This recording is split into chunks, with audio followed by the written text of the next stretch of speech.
It's a Friday today. I'm Shireen Aman and you're watching GKTV. Let's take a look at the top news stories of the day. In the biggest news of the day, launching a scathing attack on the North Kashmir parliamentarian Engineer Rashid, National Conference Vice President Umar Abdullah dared the Awami Ittihad Party chief, stating that I am ready to escort Engineer Rashid up to Tihar jail. Will he leave the field? हमने हिंदुस्तान और पाकिस्तान के ताल्लुकात बेहतर करने के हवाले से बात की और यहाँ लोगों के रोज़मर्रा के मसलों के हवाले से बात की।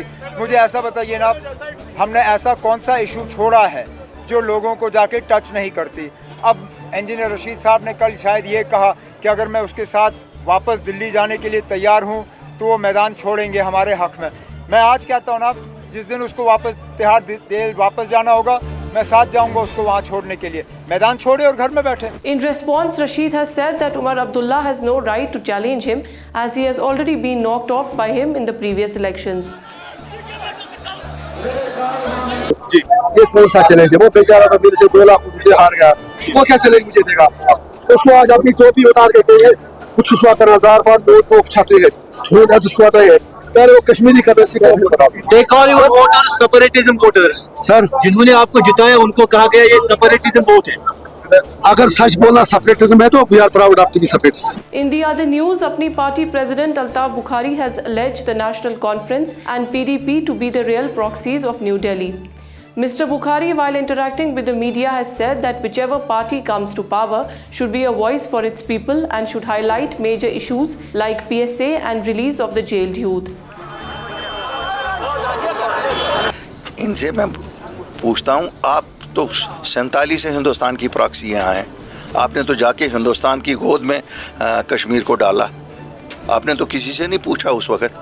तो प्रॉक्सी तो आप लोग हैं, दूसरी हैं वो चीफ मिनिस्टर बनी उनके साथ। अब ये मजाक खेल रही हैं, लोगों को इमोशनली ब्लैकमेल कर रही हैं ये कह के साहब ये प्रॉक्सीज हैं।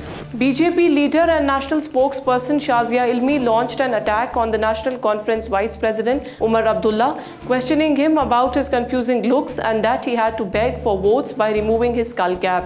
इंजीनियर रशीद की रिहाई की या उनके बाहर आने की, तब भाजपा को दोष पड़ते हैं। तो बहुत कंफ्यूज लग रहे हैं, मुझे लगता है उमर साहब बहुत ही ज़्यादा कंफ्यूज हैं, डरे हुए हैं, अपनी टोपी तक उतार कर भीख मांग रहे हैं लोगों से। 2 जगह से चुनाव लड़ रहे हैं। पहले तो कहते थे जब तक यूटी रहेगी मैं चुनाव नहीं लड़ूंगा। तो मुझे लगता है बहुत ही हैरान, परेशान और ट्रॉमाग्रस्त Umar Abdullah साहब हैं। Senior Congress leader Salman Anis Soz, while addressing a press conference, has said that fragmentation and divide and rule will not help in gaining trust of people, as the people of Kashmir have turned highly united after the abrogation of Article 370. Mr. Soz said that people after 2019 have had deep insecurities about their statehood and need its restoration. जो insecurity लोगों की ज़मीन के मुतालिक है, जो insecurity लोगों की सरकारी मुलाजमत के मुतालिक है, ये जम्मू में भी है, कश्मीर में भी है। स्टेटहुड जम्मू के लिए भी है और कश्मीर के लिए भी है, तो वो तो डिवीजन करना चाहते हैं। Meanwhile, the country is mourning the death of CPIM General Secretary Comrade Sitaram Yechuri, with the CPIM leader Mohammad Yusuf Tarigami expressing profound grief. Mr. Tarigami has described the secretary's death as a big blow for the left, democratic and secular forces. जहाँ तक सीताराम येचूरी की life का ताल्लुक है, मेरा उनके साथ ताल्लुक बहुत अरसे से रहा है।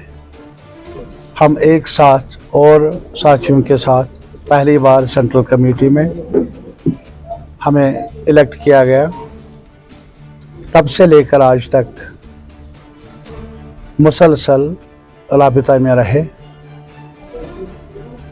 मैं अभी पटना में एक माइनॉरिटीज़ का एक कन्वेंशन था, मुझे दावत दी गई थी और 11 तारीख को प्रोग्राम था, 11 अगस्त। 10 सितंबर को मैं उनके घर गया,